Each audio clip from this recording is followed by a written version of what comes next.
शांति। आज 2/10/2025 मुरली राजयोगिनी सौदामिनी दीदी शुणा। ओम शांति दीदी। ओम शांति। आज बाबांकर महावाक्य शुणे। बाबा कहते सबुठारु मधुर अक्षर है बाबा।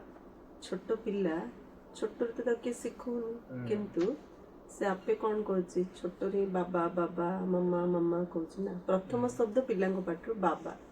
तो बाबा हूँ सबुठु मिठा शब्द। से तो शरीर बापा को बाबा बाबा कहूँ आम आत्मार बाबा परमात्मा सबुठु मिठा बाबा।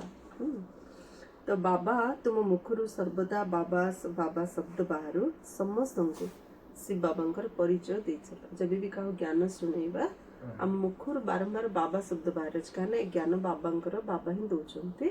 तो बाबा ही ए कथा कहते बाबा ही ए रहस्य बुझाऊँ बारंबार मुखर आमर बाबा शब्द बाहर दरकार। प्रश्न सत्य जुगे मनुष्य जीवजंतु पर्यंत कहीं भी रोगी हेबे नहीं। एबे समस्त रोगी मनीष पशु पक्षी जीवजंतु समस्त रोगी किंतु सत्यजरे कहीं भी रोगी हेबे नहीं।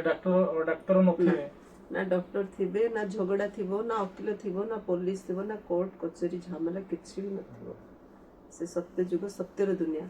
एठी सबु कथारे मिछ। पार्टी खोलिले मिछ, बिजनेस रे मिछ, परिवार रे मिछ, सांग साथी रे मिछ, सबु कथारे मिछ। ये मिछ दुनिया रे रोग बढ़ुछि। सत्य दुनिया रे रोगर चिन्ह वर्ण रहिबो नाही। काइना संगम जुगरे बाबा समस्त आत्मा मानकर एवं बेहद सृष्टिर एपरी ऑपरेशन कर दोछन जहा कि रोगर चिन्ह वर्ण रहुनी। एबे परमात्मा आसीरे सारा सृष्टिर प्रत्येक आत्मार एमिति ऑपरेशन करछंती जे 21 जन्म पे केबे का देहरे रोग ही हबनी। कारण अविनाशी सर्जन अर्थात डॉक्टर बाबा होचंती अविनाशी सर्जन। बाबा अविनाशी डॉक्टर। वर्तमान सारा सृष्टि जहाँकि रोगी हो जाए से सृष्टि पुणी दुखर कौन से चिन्ह वर्ण रहा एठार दुखर मुक्त करने बहुत बहुत बहादुर होगा पड़ो। यदि बाबा कहले मु अविनाशी सर्जन डॉक्टर एटा कोडे एई जुगो पे एई संगम जुग रे बाबा आसंते आसिके आत्मार ट्रीटमेंट करछन। आत्मा को तम प्रधान सत प्रधान करछन पवित्र करछन। ए गोटे जन्म आम पवित्र रहिले 21 जन्म आम रोग होबनी। रोगर मूल कारण पतित। जमी पतित हो रोग खाऊँ जमी पवित्र हो आम आत्मा संपूर्ण निरोगी। आम जानी मुनि ऋषि माने बहुत रोग हुए माने 95% रोग हुए किंतु 5% होतला ना। माने से पवित्र होतले 95% हो नथिला 5% होतला। किंतु सत्य जुग देवता मानू 100% निरोगी। रोग कौन से शब्द ही सेठी नथिबो। से शब्दर चिन्ह वर्ण ही नथिबो। एठार दुखर मुक्त रहिबा पई बहुत बहुत बहादुर होबाको पड़ियो। सेति ना दुख दबा ना दुख नबा कौन से कथार दुखी होबानी तापे बहादुर दरकार। जेती सब दीदी बाबा जहाँ भी श्रीमत मुरली रे कहउचंते सब कथा काहू माने बिलीव हो जे एक्सपीरियंस करियो एक्सपेरिमेंट करियो से ही बिलीव करि पारे। बाबा जा कहउचंते अबे मैथ रे कोन करछु हमें कभी भलसे कि न माने सुनिथिबे टीचर नहीं नहीं फास्ट किन करछु हम स्टार्ट किन करछु जदी मन करंत। हां मैथ टेक्निक कोन प्रिंसिपल कोन मैथ रो मन करंत एटा को x नियो x = 100। हां जदी हेई गला ताहले हमरो क्वेश्चन रे ठीक अछि। हां तो सेठ ही तो स्टार्ट होछ ना। सेमिति आध्यात्मिक मार्ग रे मध्य बाबा जहाँ कहते मन कर भाविक नियो देख तुम निजे जानब जदि आंसर आस कर ना छाड़ क्या कथा शुणनी निजे एक्सपीरियंस कर ताले निश्चित रूप रिजल्ट कौन निजे जानियो। तापर जोडा कहउचंती तापर माने फुल माने रिसर्च माइंड रे रहि जे। निजे हां हां निजे तो बहुत दिन टिके धैर्य धरिगिरी टिके माने निजे करियो पड़े से सब। हां हां जे कोन जिंस हम निजे न करला जाई हम जानिया केमिति आम कहीदेव बेसी जमी गोटे लोक जाति बाउरी हेले से पंडित पर सब कथा कह ब्राह्मण ता पाखे फेल हो घर गला माछ भाजुच। भाई तुम एत सुंदर ज्ञान शुणुच शास्त्र मुखस्थ कर कौन माछ भाज ना मंगला माँ कहते मंगला दिन टे माछ भाजी खाओ। तो मंगल माँ सतरे कहते मंगला माँ नाई जे आ माछ टी न खाए भल लगे भाई ସେଥିପାଇଁ ଜ୍ଞାନ ଥିଲେ କ'ଣ ହବ? ଜ୍ଞାନ ଯାହା କହୁଛି ତାହା କରିକି ଦେଖ, ସେଥିରେ ଆମକୁ କ'ଣ ପ୍ରାପ୍ତି ହେଉଛି ନିଜେ ଜାଣିବା। କହିବା ଆଉ କରିବାର ବହୁତ ଫରକ ରହିଛି ନା। ତେଣୁ ଲୋକେ କ'ଣ କହୁଛନ୍ତି କହିକି ତ ଅଧା କଳ୍ପ ପଳେଇଲା। ଭଗବାନ କ'ଣ କହୁଛନ୍ତି ତାକୁ କାମରେ ଲଗେଇକି ଦେଖ, ତାରେ କ'ଣ ଲାଭ ହେଉଛି ନିଜେ ଜାଣିବ। ସିମ୍ପଲରେ ଆମେ ଯଦି ଅନୁଭବ କରିପାରୁନାହାନ୍ତି, ଜ୍ଞାନକୁ ଯଦି ଅନୁଭବ କରିପାରୁନାହାନ୍ତି, ତା ମତଲବ ଆମେ ବୁଝୁନାହାନ୍ତି। ସେଥିପାଇଁ କିଛି ପରିମାଣ କାମରେ ଲଗେଇ ହିଁ ଜାଣିବ। ଏବେ ବି ଯଦି ଆମେ ଦୁଃଖରେ ଅଛନ୍ତି, ତା ମତଲବ ଆମେ ଆହୁରି ବାବାଙ୍କୁ ଜାଣିନାହାନ୍ତି, ବୁଝୁନାହାନ୍ତି, ଜ୍ଞାନ ବୁଝୁନାହାନ୍ତି। ଭଗବାନଙ୍କୁ ପାଇକି ଦୁଃଖୀ। ତମ ବାପା ସେଠ, ତମେ ଆସି ମତେ ମାଗିବ ଦିଦି ମୋ 100 ଟଙ୍କା ଦଉନ, ମୁଁ କ'ଣ ଭାବି ନିଶ୍ଚୟ ବାପା ସହିତ କ'ଣ ଝଗଡ଼ା ହେଇଛି? ଇଏ ସେଠର ପୁଅ ମତେ କ'ଣ 100 ଟଙ୍କା ଆସି ମାଗୁଛି? ସେମିତି ସୁଖର ସାଗର ଭଗବାନ, ସୁଖର ସାଗର, ଆମେ ତାଙ୍କର ସନ୍ତାନ। ଭଗବାନ ସର୍ବଶକ୍ତି, ଆମେ ତାଙ୍କର ସନ୍ତାନ। ଆମେ ଛୋଟ ଛୋଟ କଥାରେ ଦୁର୍ବଳ ହେଇଯାଉଛେ, ଛୋଟ ଛୋଟ କଥାରେ ଦୁଃଖୀ ହେଇଯାଉଛେ। ନିଶ୍ଚୟ ଆମର ପରମାତ୍ମା ଭଗବାନଙ୍କ ସହିତ କନେକ୍ସନ ଠିକ୍ ନାହିଁ, ସେଥିପାଇଁ ଏସବୁ ହେଉଛି। ଏବେ ପରମାତ୍ମା ସହିତ ଯଦି କନେକ୍ସନ ଠିକ୍ ରଖିବା, ସେ କହିଲା କରିବା, ତାହେଲେ ଜାଣିବା ପ୍ରକୃତରେ ଆମର ଲାଭ ହେଉଛି କି ନାହିଁ ଆମେ ନିଜେ ଫିଲ୍ କରିବା। ଯଦି ଆମେ ଥରେ ଏକ୍ସପେରିମେଣ୍ଟ କରି ଦେଖି ଲାଭ ହେଉଛି, ଏବେ କିଏ କେତେ କୁହନ୍ତୁ, ଆମେ ଆଉ କାହା କଥା ଶୁଣିବା। ଗୀତ ଅଛି, ତୁମ୍ହେं ପାକେ हमने जहान पा लिया, जमी तो जमी आसमान पा लिया। ओम शांति। 2 थर ओम शांति ମଧ୍ୟ କହିପାରିବ। ଏହାଦ୍ୱାରା ଆତ୍ମା ନିଜର ପରିଚୟ ଦେଉଛି। ମୁଁ ଆତ୍ମା ଶାନ୍ତ ସ୍ୱରୂପ। ଆତ୍ମାର ନିବାସ ସ୍ଥାନ ଶାନ୍ତିଧାମ ଅଟେ। ବାବାଙ୍କର ଶ୍ରୀମତ। ଡେଲି ଟିକେ ପ୍ରାକ୍ଟିସ୍ କର। ମୁଁ ଆତ୍ମା ଶାନ୍ତ ସ୍ୱରୂପ। ସାରା ଦିନ କେତେ ଟେନସନ୍, ଅଶାନ୍ତି, ଡିଷ୍ଟର୍ବାନ୍ସ, କାଉ କ'ଣ ମିଳିଗଲା, ମସିଣା ମିଳିଲାନି, କେତେ ଦୁଃଖ, ଏସବୁ ଯେଉଁ ହେଉଛି, ସେ ଭିତରେ ଗୋଟେ ସେକେଣ୍ଡ ଭାବ, ମୁଁ ଶରୀର ନୁହେଁ, ମୁଁ ଗୋଟେ ଆତ୍ମା। ଦୁଃଖର ପାହାଡ଼ ପଡ଼ିବ। ହେଲେ ସେଥିପାଇଁ ପ୍ରାକ୍ଟିସ୍ କର। ଆତ୍ମା ମୁଁ ଶାନ୍ତ ସ୍ୱରୂପ ଭାବିଲେ ଏ ରଙ୍ଗମଞ୍ଚର ଅଭିନୟରୁ ଆମେ ଡିଟାଚ୍ ହେଇଯାଏ। ଡିଟାଚ୍ ହେଲେ ଆର ପ୍ରଭାବ ଆମକୁ ପ୍ରଭାବିତ କରିନି। ତାକୁ କୁହାଯାଉଛି ସହଯୋଗର ଶକ୍ତି। ଯିଏ କୌଣସି ପରିସ୍ଥିତିର ବଶବର୍ତ୍ତୀ ହେଉନି। ଯଦି ପରିସ୍ଥିତିର ବଶବର୍ତ୍ତୀ ହେଲେ ମାନେ ଆମେ ଦୁଃଖୀ ହେଇଗଲେ। ଆମେ ଦୁଃଖୀ ହେଲେ ମାନେ କଳିଯୁଗ ପାହାଡ଼ ଦୁଃଖର, ତାରେ ଆମେ ଆଉ ଟିକେ ଦୁଃଖର କୁଟା ଆଉ 2 ଖଣ୍ଡ ପକେଇଦେଲେ ତ ଦୁଃଖର ନିଆଁ ଆହୁରି ଜଳିବ। କୌଣସି ପରିସ୍ଥିତି ଆସୁଛି, ଆମେ ଯଦି ଦୁଃଖୀ ହେଉନୁ, ଆମେ ଯଦି ଡିଷ୍ଟର୍ବ ହେଉନୁ, ଆମେ ଅଶାନ୍ତି ହେଉନୁ, ଆମେ ଷ୍ଟେବୁଲ୍ ହେଇ ରହୁଛୁ, ଆମେ ଶାନ୍ତ ହେଇ ରହୁଛୁ, ଆମେ ପ୍ୟାସେନ୍ସ ରଖୁଛୁ, ତାହେଲେ ଏଇଟା ହିଁ ସଂସାର ସୁଖମୟ କରିବା ପାଇଁ ସହଯୋଗ। ଲକ୍ଷ୍ମୀଙ୍କୁ ଦେଖାହେଇଛି, ଆଜି ଲକ୍ଷ୍ମୀଙ୍କର ଦିନ। ନବଦୁର୍ଗାରେ ଲକ୍ଷ୍ମୀ ଗୋଟେ ହାତରେ ସୁନାର କଏନ୍ ଦେଉଛନ୍ତି, ଆଉ ଗୋଟେ ହାତରେ ବରଦାନ ଦେଉଛନ୍ତି। 2 ହାତରେ ସେ ଦେଉଛନ୍ତି। ଅର୍ଥ କ'ଣ? ସମସ୍ତଙ୍କୁ ସହଯୋଗ ଦେବା। ଅର୍ଥ କ'ଣ? ଯେମିତି ପରିବେଶ ପରିସ୍ଥିତି ହେଲେ ମଧ୍ୟ ଡିଟାଚ୍ ହେଇଗଲେ, ଆମେ ଡିଷ୍ଟର୍ବ ହେବାନି। ମାନେ ଏଇଟା ହିଁ ଆମର ସବୁଠୁ ବଡ଼ ମେଣ୍ଟାଲ ସହଯୋଗ, ମାନସିକ ସହଯୋଗ, ଯଦ୍ୱାରା ଆମ ଶରୀର ନିରୋଗୀ ରହିବ, ଆମ ଘରେ ଡିଷ୍ଟର୍ବ ହେବନି, ଆମ ପରିବାରରେ ଶାନ୍ତି ରହିବ। ସେଇଟା ହିଁ ବିଶ୍ୱ ଉପରେ ପ୍ରଭାବ ପକାଇବ। ସେଥିପାଇଁ ଗୋଟିଏ ଶବ୍ଦ ଓମ୍ ଶାନ୍ତି। ସବୁ ପ୍ରକାର ଅଭିନୟରୁ ଯେଉଁଟା ଆମ ମନକୁ ଡିଷ୍ଟର୍ବ କରୁଛି ତାଠୁ ଡିଟାଚ୍ ହେଇଯିବା। ଗୋଟେ ସେକେଣ୍ଡ ଭାବେ ମୁଁ ଆତ୍ମା ଶାନ୍ତ ସ୍ୱରୂପ, ଡେଡ୍ ସାଇଲେଣ୍ଟ ହେଇଯିବା।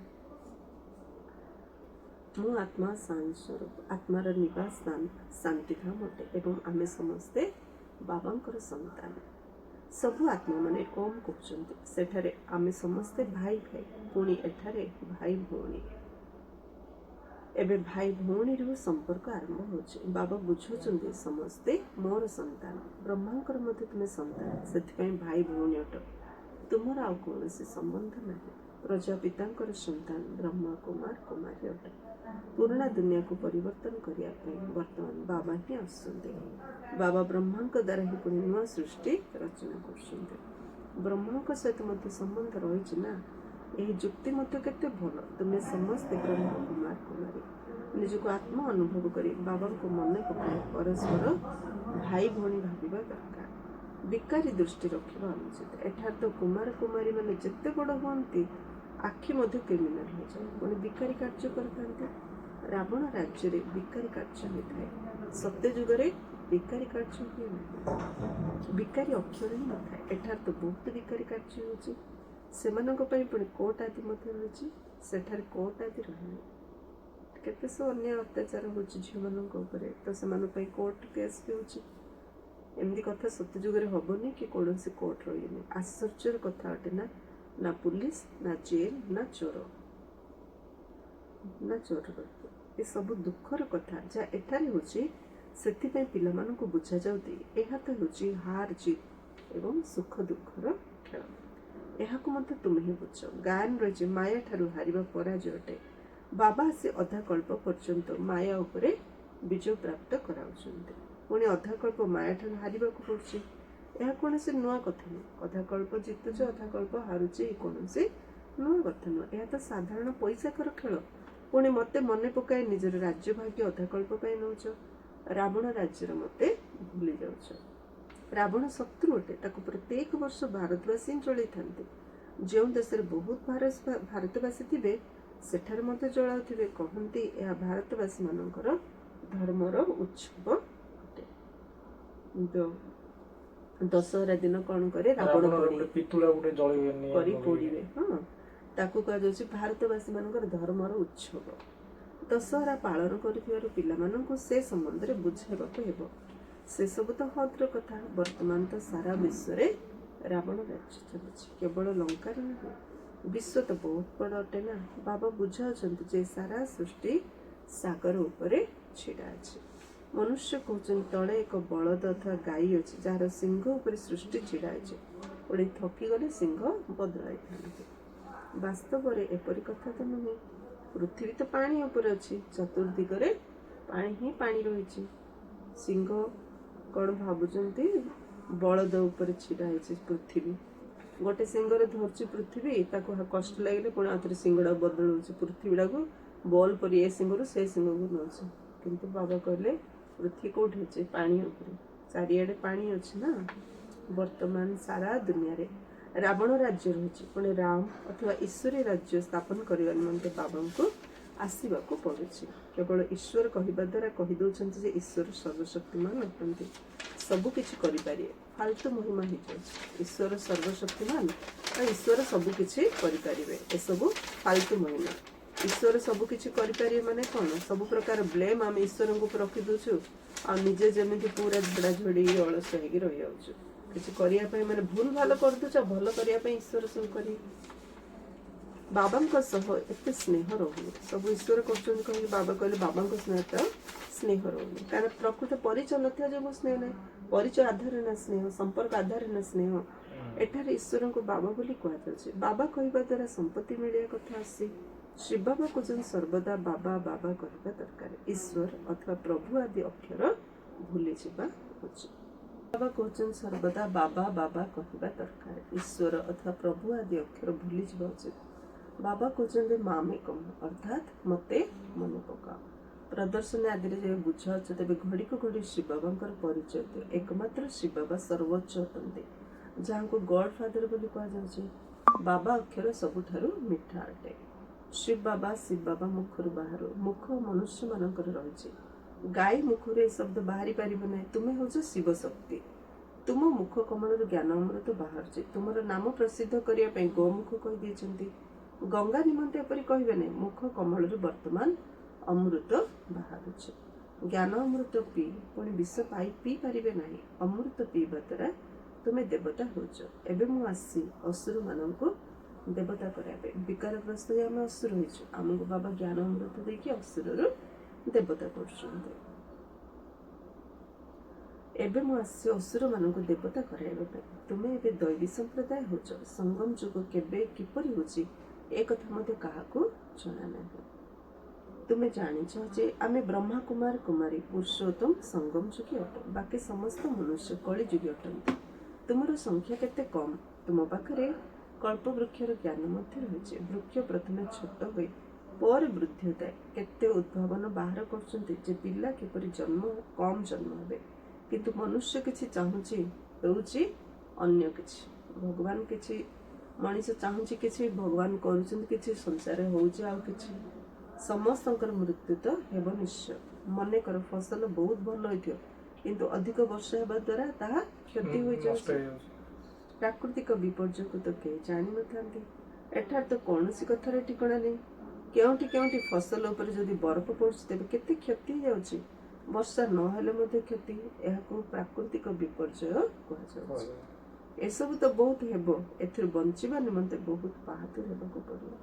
ଏସବୁ ପ୍ରକାର ବିଘ୍ନ ଆସିବ, କିନ୍ତୁ ଏଥିରୁ ବଞ୍ଚିବା ପାଇଁ ଆମକୁ ବାହାଦୁର ହେବାକୁ ପଡ଼ିବ। ମାନେ ଦୁଃଖ ଆମ ମନକୁ ବିଚଳିତ ଯେପରି ନ କରୁ, ବିଘ୍ନ ପରୀକ୍ଷା ପରିସ୍ଥିତି ଆମ ମନକୁ ବିଚଳିତ ଯେପରି ନ କରୁ, ତା ପାଇଁ ବାହାଦୁର ହେବାର ଅଛି। କାହାକୁ ପଇସାର ଅଭାବ, କାହାକୁ ଚାକିରି ଅଭାବ, କାହାକୁ ଘର ଅଭାବ, କାହାକୁ ଖାଇବାକୁ ଅଭାବ, କାହାକୁ ଲୁଗାପଟାର ଅଭାବ।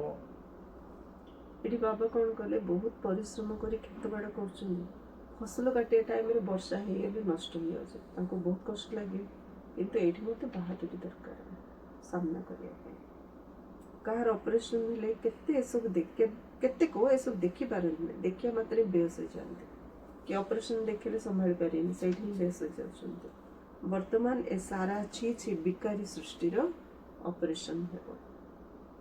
ବାବା କହୁଛନ୍ତି ମୁଁ ଆସି ସମସ୍ତଙ୍କର ଅପରେସନ କରୁଛି। ବର୍ତ୍ତମାନ ସମଗ୍ର ସୃଷ୍ଟି ରୋଗୀ ହେଇଯାଇଛି, ସାରା ସୃଷ୍ଟି ହିଁ ଏବେ ରୋଗୀ ହେଇଯାଇଛି। ଆଉ ବାବା ସାରା ସୃଷ୍ଟିରେ ଏବେ ଅପରେସନ କରିବା ପାଇଁ ଆସିଛନ୍ତି।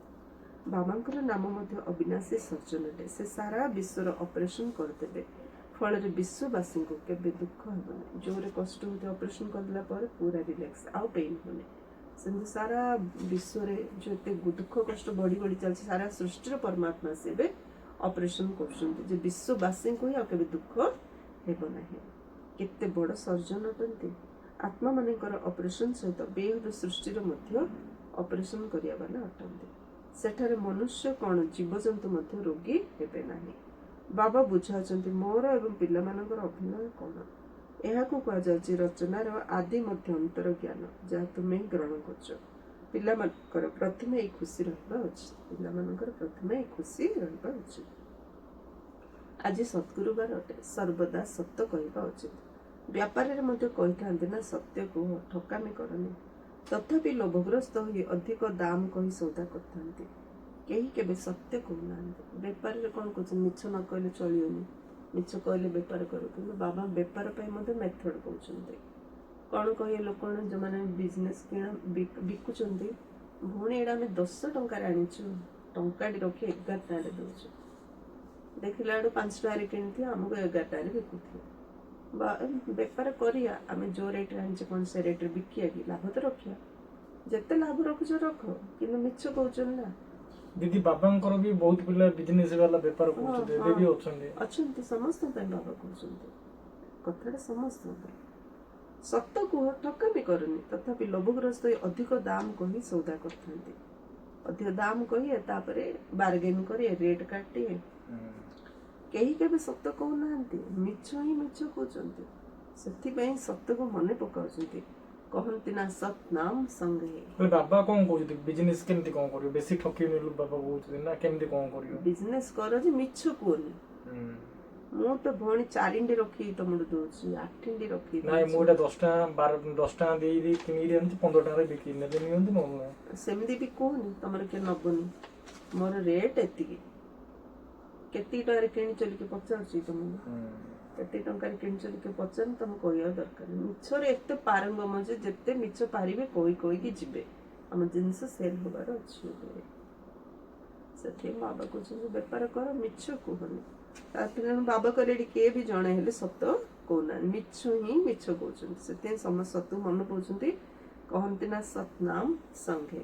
ମଲାଣି କ'ଣ, ରାମ ନାମ ସତ୍ୟ ହେ। ଦିଦି ଆପଣ ଯେତେବେଳେ ୱାଚ୍ ଦୋକାନରେ ବହୁଥିଲେ, ଆପଣଙ୍କର ନିଜର ୱାଚ୍ ଘଡ଼ି ଦୋକାନରେ, ସେତେବେଳେ କେମିତି କଷ୍ଟମର ସହିତ ଡିଲ୍ କରୁଥିଲେ? ଆପଣ ନିଜେ ବାବାକୁ ବି ଜାଣିଛନ୍ତି। ଆମର ତ ସେଟା ହୋଲସେଲ ଦୋକାନ, ପୁରା ବିଲ୍ କୁ ଦେଖେଇକିରି ପଇସା 2 ପଇସା 5 ପଇସା ପକେଇ ଦଉଛୁ ଆମେ। ପୁରା ବିଲ୍ ଉପରେ ବେପାର, ଆଉ କହିବାକୁ କିଛି ନାହିଁ। ପୁରା ହୋଲସେଲ ନା। ଗୋଟେ ବ୍ୟାଟେରୀ ଯଦି ରିଟେଲରେ ବିକିବ ମାନେ 4 ପଇସାରେ ବିକିରି 25 ଟଙ୍କା ନେଉଛନ୍ତି କିଣିକିରି। ସେଇଟା ଆଗ ହୋଲସେଲରେ ବିକିଲେ 35 ପଇସା, ଏମିତି। ସେମାନେ ଆଉ ଥରେ ନେଇ ବିକିବେ। ଦୋକାନୀ ବାଲା ଆମକୁ କିଣିକିରି ସେମାନେ ଅନ୍ୟ ଦୋକାନରେ ବିକନ୍ତି ନା, ସେମାନଙ୍କୁ ଅଧିକ ପଇସା ମିଳିବ। ସେମାନେ ଅଧିକ ପଡ଼ିଲେ ତ ସେମାନେ ରୋଟେସନ କରିକି କେମିତି କରିବେ।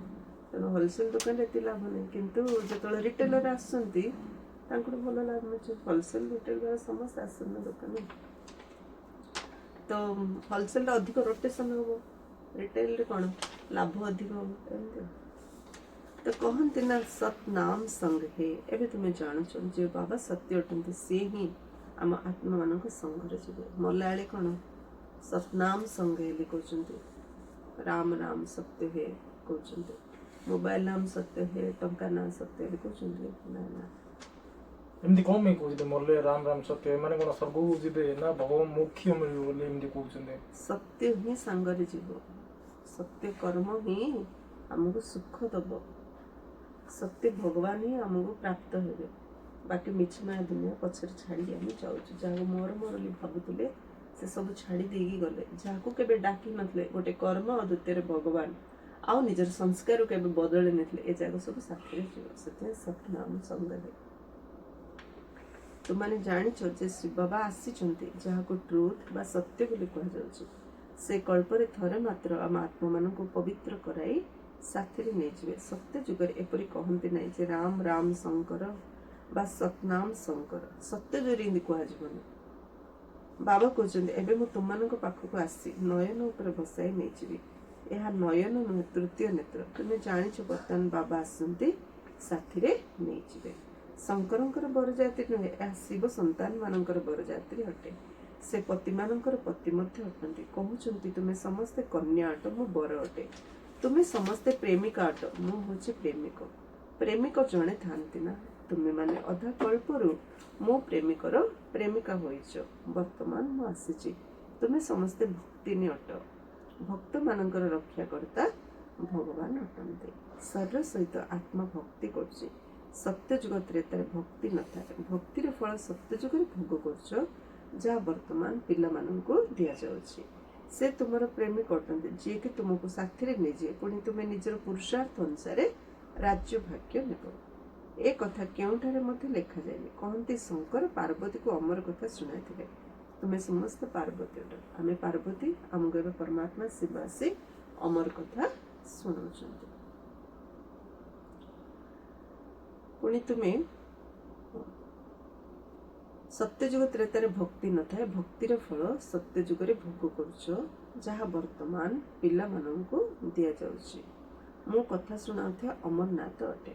ବାବା ଆସିରି ଅମରନାଥ ଆମକୁ ଏବେ କଥା ଶୁଣୁଛନ୍ତି। ଆମେ ପାର୍ବତୀ, ଜଣଙ୍କୁ ହିଁ ଅମରନାଥ କୁହାଯାଉଛି। ଶ୍ରୀ ବାବା ସର୍ବୋଚ୍ଚ ଅଟନ୍ତି, ତାଙ୍କର ନିଜର ତ ଦେହ ନାହିଁ। କହୁଛନ୍ତି ମୁଁ ଅମରନାଥ ତୁମମାନଙ୍କୁ ଅମର କଥା ଶୁଣାଉଛି। ଶଙ୍କର ପାର୍ବତୀ ଏଠାରେ କେଉଁଠୁ ଆସିଲେ? ସେମାନେ ସୂକ୍ଷ୍ମ ବତନରେ ହିଁ ରହିଛନ୍ତି, ଯେଉଁଠି ସୂର୍ଯ୍ୟ ଚନ୍ଦ୍ରଙ୍କର ଆଲୋକ ମଧ୍ୟ ରହେନାହିଁ। ଶଙ୍କର ଆଉ ଶିବ ବିଷୟରେ ନ ଜାଣିବା ଯୋଗୁଁ ଶିବଙ୍କୁ ଗୋଟେ ଜାଗାରେ ଦେଖେଇଲେ, ଶଙ୍କରଙ୍କୁ ଆଉ ଗୋଟେ ଜାଗାରେ ଦେଖେଇଲେ। କିନ୍ତୁ ପ୍ରକୃତିରେ ଶଙ୍କରଙ୍କ ସହିତ ଶଙ୍କରଙ୍କୁ ସୂକ୍ଷ୍ମ ଲୋକରେ, ଶିବଙ୍କୁ ପରମଧାମରେ, ଆମେ ରହିଲେ ଏଠି ମନୁଷ୍ୟ ଲୋକରେ।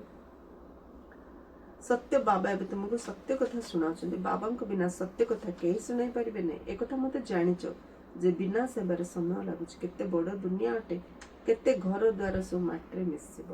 ଭୂମିକମ୍ପରେ କେତେ କ୍ଷତି ହେଉଛି, କେତେ ମରୁଛନ୍ତି। ବାକି ତୁମର ଛୋଟ ଗଛଟିଏ ରହିବ, ଅର୍ଥାତ୍ ଜନସଂଖ୍ୟା ବହୁତ କମ୍ ରହିବେ। ଦିଲ୍ଲୀ ପରିସ୍ଥାନ ହୋଇଯିବ। ଗୋଟେ ହିଁ ପରିସ୍ଥାନରେ ଲକ୍ଷ୍ମୀନାରାୟଣଙ୍କ ରାଜ୍ୟ ଚାଲିଥାଏ। କେତେ ବଡ଼ ବଡ଼ ମହଲ ହେବ। ଏବେ ବେହଦର ସମ୍ପତ୍ତି ମିଳୁଛି, ତୁମକୁ କିଛି ଖର୍ଚ୍ଚ କରିବାକୁ ପଡୁନି। ବାବା କହୁଛନ୍ତି ବ୍ରହ୍ମାଙ୍କ ସମୟରେ କେତେ ଶସ୍ତାରେ ଶସ୍ୟ ମିଳୁଥିଲା। ତେବେ ଚିନ୍ତା କର ସତ୍ୟ ଯୁଗରେ ଖାଦ୍ୟ ଶସ୍ୟ କେତେ ଶସ୍ତା ହେବ। ବ୍ରହ୍ମାଙ୍କ ସମୟରେ ଖାଦ୍ୟ ଶସ୍ୟ ବହୁତ ଶସ୍ତା ଥିଲା। ଏବେ ଭାବ ସତ୍ୟ ଯୁଗରେ କେତେ ଶସ୍ତା ଥିବ। ସତ୍ୟରେ ମୂଲ୍ୟ ହିଁ ଥିବ କି? ମୂଲ୍ୟ ହିଁ କିଛି ନାହିଁ। ବ୍ରହ୍ମା ବାବାଙ୍କ ଟାଇମରେ ଖାଇବାକୁ ମିଳୁନଥିଲା ପୁରା ଏତେଟା। ବ୍ରହ୍ମା ବାବାଙ୍କ ସମୟରେ, ବ୍ରହ୍ମା ବାବାଙ୍କ ଦେହରେ ଶିବ ବାବା ଆସିଲା ପରେ ବେଗେରୀ ପାଠ। ଶିବ ବାବା ନ ଆସିବା ପୂର୍ବରୁ କି ଆସିବା ପରେ ମଧ୍ୟ ମାର୍କେଟ ରେଟ୍ ବାବା କହୁଛନ୍ତି। ମାର୍କେଟରେ ଏତେ ସବୁ ରେଟ୍ ଥିଲା କି? ଏବେ ଆମେ ଛୋଟ ଥିଲାବେଳୁ ରେଟ୍ କେତେ ଥିଲା, ଏବେ କେତେ ରେଟ୍ ଅଛି? ଆମେ ଛୋଟ ଥିଲାବେଳୁ 4 ଆଣା 8 ଆଣା ସବୁ ଚାଲିଥିଲା ନା ନାଇଁ। ଏବେ ଟଙ୍କାଟି ଛୋଟ ପିଲାକୁ ମଧ୍ୟ 10 ଟଙ୍କାରୁ କମ୍ ଦେଲେ ହଉନି। ଆମେ ତ 4 ଆଣା ପଇସା ଧରି ସ୍କୁଲ ଯାଉଥିଲୁ। 4 ଆଣା ପଇସା 30 ପଇସା ଧରି ସ୍କୁଲ ଯାଉଥିଲୁ ଇଣ୍ଟରଭେଲରେ ଖାଇବା ପାଇଁ। ହେଲେ ତ ବ୍ରହ୍ମା ବାବା 100 ବର୍ଷ ତଳେ ଥିଲେ। ସବୁ ଜିନିଷ କେତେ ଶସ୍ତା ଥିଲା ବାବୁ। ଆଉ ତାଠୁ 5000 ବର୍ଷ ତଳେ ସତ୍ୟ ଯୁଗରେ କଣ ଥିବା। ତେବେ ଚିନ୍ତା କର ସତ୍ୟ ଯୁଗରେ ଖାଦ୍ୟ ଶସ୍ୟ କେତେ ଶସ୍ତା ହେବ। ଦିଲ୍ଲୀ ପରି ଜଣ ଜଣଙ୍କର ଘର ଏବଂ ଜାଗାରେ ମିଠା ନଦୀ ମାନେ ଜଣ ଜଣର ପୁରା ମାନେ ଗୋଟେ ରାଜ୍ୟ ପୁରା। ଦିଲ୍ଲୀ ପରି ଏରିଆରେ ଗୋଟେ ଘର, କେତେ ବଡ଼ ଏରିଆରେ ମହଲ ଥିବ। ସେଠି ମହଲ ଥିବ, ବଗିଚା ଥିବ, ବିଲ ଥିବ, ବାଡ଼ ଥିବ, ଗାଈ ଗୁହାଳ ଥିବ। ସମସ୍ତଙ୍କର ପର୍ସନାଲ ସବୁ ଜିନିଷ ଗୋଟେ ଗୋଟେ ଏରିଆରେ ପୁରା କମ୍ପ୍ଲିଟ ଥିବ। ଜଣ ଜଣଙ୍କର କଣ ନ ରହିବ। ସର୍ବଦା ଅନ୍ନ ମିଳିବ। ସେଠାକାର ଫଳ ଫୁଲ ମଧ୍ୟ କେତେ ବଡ଼ ବଡ଼ ହେବ। ସାକ୍ଷାତକାର ଦେଖୁଛ, ତୁମେ ସୁବିରସ ପିଇକରି ଆସୁଛ। କହୁଥିଲେ ସେଠାରେ ମାଳି ଅଛନ୍ତି। ମାଳି ତ ନିଶ୍ଚୟ ବୈକୁଣ୍ଠରେ ବା ନଦୀ କୂଳରେ ରହିବେ। ସେଠାରେ କେତେ କମ୍ ଲୋକ ରହିବେ। କେଉଁଠି ବର୍ତ୍ତମାନ ଏତେ କୋଟି ମନୁଷ୍ୟ, କେଉଁଠି ପୁଣି 9 ଲକ୍ଷ ରହିବେ ଏବଂ ସାରା ବିଶ୍ୱ ହିଁ ତୁମର ହୋଇଯିବ। ବାବା ଏପରି ରାଜତ୍ୱ ଦେଉଛନ୍ତି ଯାହାକୁ ଆମ ପାଖରୁ କେହି ଛଡ଼ାଇ ନେଇପାରିବେ ନାହିଁ। ଧରିତ୍ରୀ, ଆକାଶ ସବୁରେ ତମେ ମାଲିକ ହବ। ଗୀତ ମଧ୍ୟ ପିଲାମାନେ ଶୁଣିଲେ। ଏପରି 6-8ଟି ଗୀତ ଅଛି ଯାହାକୁ ଶୁଣିବା ଦ୍ୱାରା ଖୁସିର ନିଶା ଚଢ଼ିଯାଏ। ଦେଖ, ଯଦି ସ୍ଥିତି ବିଗିଡ଼ି ଯାଇଛି ତେବେ ଗୀତ ବଜାଇ ଦିଅ। ଏହା ହେଲା ଖୁସିର ଗୀତ। ସ୍ଥିତି ବିଗିଡ଼ିଗଲେ ଗୀତ ବଜେଇ ଦେଲେ ଗୀତର ଶବ୍ଦାର୍ଥ ଭାବାର୍ଥରେ ମନଟା ଖୁସି ହେଇଯିବ, ହାଲକା ଲାଗେ। ତୁମେ ତ ଅର୍ଥ ମଧ୍ୟ ଜାଣିଛ। ନିଜକୁ ହର୍ଷିତ ମୁଖ କରିବା ପାଇଁ ବାବା ବହୁତ ଯୁକ୍ତି ବତାଉଛନ୍ତି। ବାବା ଲେଖୁଛନ୍ତି, ବାବାଙ୍କୁ ଲେଖୁଛନ୍ତି, ବାବା ଏତେ ଖୁସି ରହୁନି, ମାୟାର ତୋଫାନ ଆସୁଛି। ଆରେ ମାୟାର ତୋଫାନ ଆସିଲେ ତମେ ବାଜା ବଜାଅ। ଖୁସି ନିମନ୍ତେ ବଡ଼ ବଡ଼ ମନ୍ଦିର ଦ୍ୱାରରେ ବାଜା ବାଜିଥାଏ। ବମ୍ବେର ମାଧବବାଗ ଲକ୍ଷ୍ମୀନାରାୟଣ ମନ୍ଦିର ଦ୍ୱାରରେ ବି ବାଜା ବାଜିଥାଏ। ତୁମକୁ କହୁଛନ୍ତି ଏ ସିନେମାର ରେକର୍ଡ କାହିଁକି ବଜାଉଛ? ତାଙ୍କୁ କ'ଣ ଜଣା ଏହା ବି ଡ୍ରାମା ଅନୁସାରେ କାମରେ ଆସିବା ଜିନିଷ ଅଟେ। ଏହାର ଅର୍ଥ କେବଳ ତୁମେ ପିଲାମାନେ ବୁଝୁଛ। ଏହାକୁ ଶୁଣିବା ଦ୍ୱାରା ଖୁସି ହୋଇଛି, କିନ୍ତୁ ପିଲାମାନେ ଭୁଲି ଯାଇଥାନ୍ତି। ଘରେ ଯଦି କେହି ଦୁଃଖୀ ହୋଇଛନ୍ତି ତେବେ ଗୀତ ଶୁଣିଲେ ବହୁତ ଖୁସି ହେଇଛି।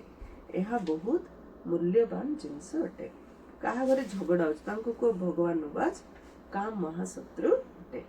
ଏହା ଉପରେ ବିଜୟ ପ୍ରାପ୍ତ କରି ଆମେ ସେମାନେ ସେଥିପାଇଁ ବୁଝିବାକୁ କହିଲେ ନା ବାବା। ବୁଝେଇଲେ ବୁଝିବେ। କାହା କମ୍ ସମୟ ଲାଗେ, କାହା ଅଧିକ ସମୟ ଲାଗେ, କିନ୍ତୁ ବୁଝେଇଲେ ତ ବୁଝିବେ ନା। ଯୋଉଠି ଝଗଡ଼ା ହଉଛି ସେଠି, ଯୋଉ ଘରେ ଝଗଡ଼ା ହଉଛି ସେଠି ଯାଇକି ବୁଝେଇବାକୁ ପଡ଼ିବ। ଏହା ଉପରେ ବିଜୟ ପ୍ରାପ୍ତ କଲେ ଆମେ ବିଶ୍ୱର ମାଲିକ ହେବା। ପୁଣି ଆମ ଉପରେ ଫୁଲର ବର୍ଷା ହୋଇ ଜଜକାର ହେବ। ସୁନାର ଫୁଲ ବରସିବ। ଯେ ପବିତ୍ର ରହିବ, ବାବା କହିଲେ ତା ଉପରେ ସୁନାର ଫୁଲ ବରସିବ। ତୁମେ ଏବେ କଣ୍ଟାରୁ ସୁନାର ଫୁଲ ହଉଛ ନା, ପୁଣି ତୁମର ଅବତରଣ ହେବ। ଫୁଲ ବର୍ଷା ହେଉନାହିଁ, କିନ୍ତୁ ତୁମେ ଫୁଲ ହୋଇ ଆସ। ମନୁଷ୍ୟ ଭାବୁଛନ୍ତି ସୁନାର ଫୁଲ ବର୍ଷା ହୁଏ। ଜଣେ ରାଜକୁମାର ବିଦେଶ ଗଲେ, ସେଠାରେ ପାର୍ଟି ଦେଇଥିଲେ, ତାଙ୍କ ପାଇଁ ସୁନାର ଫୁଲ ବଢ଼େଇଥିଲେ। ସମସ୍ତଙ୍କ ଉପରେ ସୁନାର ଫୁଲ ବର୍ଷା କଲେ, ଖୁସିରେ ଏତେ ଖାତିର କଲେ। ଭାରତର ରାଜକୁମାର ବିଦେଶ ଯାଇଥିଲେ, ସେଇଠି ସେ ବାର୍ଥଡେ ପାର୍ଟି କରିବାରୁ ସମସ୍ତଙ୍କ ଉପରେ ସୁନା ଫୁଲର ବର୍ଷା କରିଥିଲେ। ମାନେ ସମସ୍ତଙ୍କୁ ସେ ଏତେ ଖୁସିରେ ଖାତିର କରିଥିଲେ, ଖାଣ୍ଟି ସୁନାର ଫୁଲ ବଢ଼େଇଥିଲେ। ଯଦି ଫୁଲର ବର୍ଷା କଲେ ସେ ସମସ୍ତଙ୍କ ଉପରେ, ମାନେ ଆହୁରି କ'ଣ ସେ ନ ଦେଇଥିବେ ସେମାନଙ୍କୁ। ବାବା ତାଙ୍କ ରାଜ୍ୟ ଆଦିକୁ ମଧ୍ୟ ଭଲ ଭାବରେ ଜାଣିଛନ୍ତି। ସେ ରାଜକୁମାର ରାଜ୍ୟ ବିଷୟରେ ମଧ୍ୟ ବ୍ରହ୍ମା ବାବା ଭଲ ଭାବରେ ଜାଣିଛନ୍ତି। True fact. ଏଟା ବ୍ରହ୍ମା ବାବା ନିଜର ଅନୁଭବ କଥା କହୁଛନ୍ତି। ବାସ୍ତବରେ ତୁମେ ଫୁଲ ହୋଇ ଆସିଥାଅ, ସୁନାର ଫୁଲ ହୋଇ ତୁମେ ଉପରୁ ଓହ୍ଲାଉଛ। ଆର ଆକ୍ଚୁଆଲ ଅର୍ଥ ଏଇଟା ସତ କଥା। ଆର ପ୍ରକୃତ ଯଥାର୍ଥ ଅର୍ଥ ବାବା କହିଲେ ତମେ ସୁନାର ଫୁଲ ହେଇକିରି ସ୍ୱର୍ଗରୁ ତଳକୁ ଖସ। ଗୋଟେ ଜନ୍ମ ପବିତ୍ର ରହିଲେ ଆମେ ପୁରା ପିଓର ହେଇକି ପରମଧାମ ଯିବା। ସେଠୁ ହାତରେ ସୁନାର ଫୁଲ ପରି ପୁରା ପିଓର ହେଇକି ତଳକୁ ଆସେ। ମାନେ ସୁନାର ଫୁଲର ମୂଲ୍ୟ କେତେ, ସେ କେବେ ଝଡ଼ିବ କି? ଆମେ ସେମିତି ସତେଜ ହାତରେ ପରମଧାମର ତଳକୁ ଅଭିନୟ କରିବା ପାଇଁ ଆସୁଛନ୍ତି। ତୁମ ପିଲାଙ୍କୁ ବିଶ୍ୱ ବାଦଶାହୀ କେତେ ଲଟେରୀ ମିଳୁଛି। ଯେପରି ଲୌକିକ ପିତା ନିଜ ସନ୍ତାନଙ୍କୁ କହିଥାନ୍ତି ତୁମ ପାଇଁ ଏସବୁ ଜିନିଷ ଆଣିଛି, ତେବେ ସନ୍ତାନ କେତେ ଖୁସି ହେଇଥାଏ। ବାବା ମଧ୍ୟ କହୁଛନ୍ତି ପିଲାମାନେ ମୁଁ ତୁମ ପାଇଁ ସ୍ୱର୍ଗ ଆଣିଛି, ତୁମେ ସେଠାରେ ରାଜତ୍ୱ କରିବ, ତେଣୁ କେତେ ଖୁସି ହେବା ଉଚିତ। କାହାକୁ ଛୋଟ ଉପହାର ହେଲେ କହିଥାନ୍ତି ବାବା ଆପଣ ତ ଆମକୁ ବିଶ୍ୱର ବାଦଶାହୀ ଦେଉଛନ୍ତି, ଏ ଉପହାର କ'ଣ ହେବ? ବାବା କହୁଛନ୍ତି ଆରେ ଶ୍ରୀ ବାବାଙ୍କ ସ୍ମୃତି ଥିବା ଜିନିଷ ସଙ୍ଗରେ ରହିଲେ ତ ଶ୍ରୀ ବାବା ମନେ ରହିବେ ଏବଂ ତୁମକୁ ମଧ୍ୟ ପଦ୍ମର ଭାଗ୍ୟ ମିଳିଯିବ। ବାବା କାହା ଗିଫ୍ଟ ଦେଲେ ପିଲାମାନେ ଖୁସିରେ, ବାବା ଆପଣ ତ ଆମ ବିଶ୍ୱର ବାଦଶାହୀ ଦେଉଛନ୍ତି, ଛୋଟ ଗିଫ୍ଟ କ'ଣ? ବାବା କହୁଛନ୍ତି ଛୋଟିଆ ଗିଫ୍ଟ ହେଲେ ବାବା ମନେ ପଡ଼େ। ବାବାଙ୍କର ଜିନିଷ ପାଖରେ ରଖିଲେ ବାବା ମନେ ପଡ଼େ, ଯଦ୍ୱାରା ଆମର ଭାଗ୍ୟ ପଦ୍ମା ପଦ୍ମ ଭାଗ୍ୟରେ ବଦଳିଯିବ। ଆଚ୍ଛା, मीठे मीठे सिकिला थे बच्चों प्रति माता पिता बाप दादा का याद प्यार और गुड मॉर्निंग। रूहानी बाप की रूहानी बच्चों को नमस्ते। हम रूहानी बच्चों की रूहानी बाप दादा को याद प्यार गुड मॉर्निंग और नमस्ते नमस्ते नमस्ते। धारणा पर मुख्य सारांश। सत्य पिता संगरे घर को फेरी जीवाक हेबो, सेथिपई सर्वदा सच्च होई रहियाक हेबो। केबे हेले मिछ कहबार ना, मिछ कहला हमर निजर ही क्षति होजे। तेणु बाबा कहते सब सत्य कुह, केवल मिछ कुहनी। सेकेंड, आम ब्रह्म बाबा सन्तान, परस्पर भाई भौणी, से कौन बिकारी कार्य करार ना। भाई भाई एवं भाई भौणी व्यतीत अन्य कौनसी संबंधर स्मृति न रहो, अन्य कौनसी संबंधर स्मृति न रहो, केवल आमे आत्मा आत्मा भाई भाई। वरदान जोगर शक्ति द्वारा निजर बा अन्य मानकर श्रेष्ठ पुरुषार्थर गतिविधि को जानी पारुथिबा मास्टर त्रिकालदर्शी भव। जेपरि वैज्ञानिक माने पृथ्वी पृष्ठर महाकाश को जाउथिबा महाकाश यात्री मानकर समस्त गतिविधि को जानी पारंती, सेहिपरि तुमे त्रिकालदर्शी पिला माने शांतिर शक्ति अर्थात जोगर शक्ति द्वारा निजर बा अन्य मानकर श्रेष्ठ पुरुषार्थ बा स्थितिर गतिविधि को स्पष्ट जानी पारे। बाबा कहले साइंस शक्ति द्वारा जतବେଳେ ऊपर स्पेस जाउची, स्पेस रे महाकाश यात्री जतବେଳେ देखुछन्ती महाकाश यात्री मानकर गतिविधि को साइंस द्वारा जानि पारछन। से बाबा कहले जोगर शक्ति द्वारा अन्य मानकर श्रेष्ठ स्थितिर गतिविधि को हमें जानि पारे। दिव्य बुद्धि संपन्न हेबा द्वारा जोगर शुद्ध संकल्प रे स्थित हेबा द्वारा त्रिकालदर्शी भवर वरदान प्राप्त होता है। बुद्धि जदि दिव्य हबो, जोगर शुद्ध संकल्प रहिबो, ताहले त्रिकालदर्शी भवर वरदान हमको प्राप्त हो एवं नुआ नुआ योजना गुड़ी को कार्यकारी करिया पई सत भाबरे बुद्धि रे प्रकट थाए। बुद्धि को नुआ नुआ प्लानिंग सब आसीबो। स्लोगान जदि समस्तंकर सहयोगी हबो तबे समस्तंक ठारू स्वतः स्नेह प्राप्त हो जाए। समस्त जेते सहयोग देबो हम जदि सहयोग देले स्नेह मिलियो। हां सहयोग देले दीदी माने जणो सहयोग देले तो से अधिक और आशा करछि से कथा परे कि जतळे हम सहयोग दिछे सेतळे ताटू स्नेह मिलुछ ना नै को। अव्यक्त इशारा निज प्रति एवं समस्त प्रति निजर संकल्पतार जोगर शक्ति गुड़ी को प्रयोग कर। केबे भी एभली कहि परिबो नै जे मते तो सेवार सुजोग मिलुनी। जदि केही बाणी द्वारा सेवा करि पारनी तेबे निजर मानसिक स्थितिर वायुमंडल द्वारा सुखर वृत्ति सुखमय स्थिति द्वारा सेवा कर। बाणी द्वारा चांस मिले मनर जदि आम खुशी रे रहिबा सेटा मते सबुड बड़ सेवा। से वाइब्रेशन चारियाडे जाउछि ना। जदि स्वास्थ्य ठीक नै तबे घरे बसी मते सहयोगी हो। एथिपई केवल मन भितर शुद्ध संकल्प स्टॉक जमा कर, शुभ भावना संपन्न हो। सेथिपई मनसा सेवा पई बुद्धि रे मन रे केवल शुद्ध संकल्प स्टॉक जमा करिया शुभ भावना रे संपन्न हो तो ऑटोमेटिक आम द्वारा समस्त को सुख शांति रो वाइब्रेशन हमर चिंता धारा सकारात्मक रहलो ऑटोमेटिक आम द्वारा सेवा हो।